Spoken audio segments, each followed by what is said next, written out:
Hello, YouTubers, friends, compatriots, bootlicker, shills, desolators, peasants, vassals, Zionists.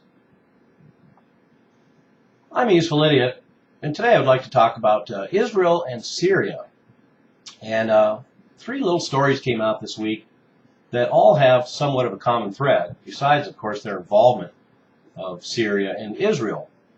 And the first story is the fact that Israel, earlier this week, said that it intends to continue strikes inside Syria to counter any attempted transfers of weapons. So they're telling the Assad regime that they can expect more Israeli strikes inside Syria. So that's unusual enough.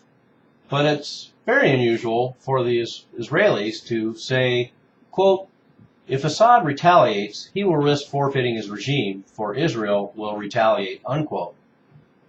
Correct me if I'm wrong, but to paraphrase that, the Israelis are saying that Israel has the right to defend itself using offense, and that Syria does not have the right to defend itself. And in fact, we've seen over and over again that Israel has the right to defend itself, but all of its neighbors do not have the right to defend itself, including the Palestinians. And so that's an interesting glimpse inside the mindset of Israeli foreign policy. And to take it a step further, to get an insight into the mindset of Israeli foreign policy, one has to realize that the United States and Israel have embarked on a new 21st century strategy, and that is preemptive, preventative war, where the way you keep peace is to start wars. The way you defend yourself is by attacking other countries. So that's an unusual shift in foreign policy, with a lot of dubious characteristics, needless to say. So that makes some of these things a little more clear. But let's take it a step further. So Israel has claimed that they are not intervening in the Syrian war. They're also not attacking the Assad regime. But the fact is that Israeli fighter jets striking multiple targets over a period of weeks and months in Syria constitutes somewhat of an intervention. And the fact that Israel says that they are not attacking the Assad regime is a rather interesting perspective as well, considering dozens and dozens of Syrian soldiers have been killed. Sovereign Syrian territory has been violated on multiple occasions. Syrian government and military facilities have been blown up, and certainly there's been a lot of collateral damage, Syrian civilians killed, and I don't know, that pretty much constitutes an attack on the Assad regime as far as I can tell. But anyway, so there's some clues as to how Israel thinks about things, and I still haven't quite penetrated their logic, but I'm going to keep working at it. But this brings up a couple other interesting things too, that these stories that have come out this week. One of them is the fact that the West and Israel and the United States are now outraged that Russia would be sending more arms to Syria.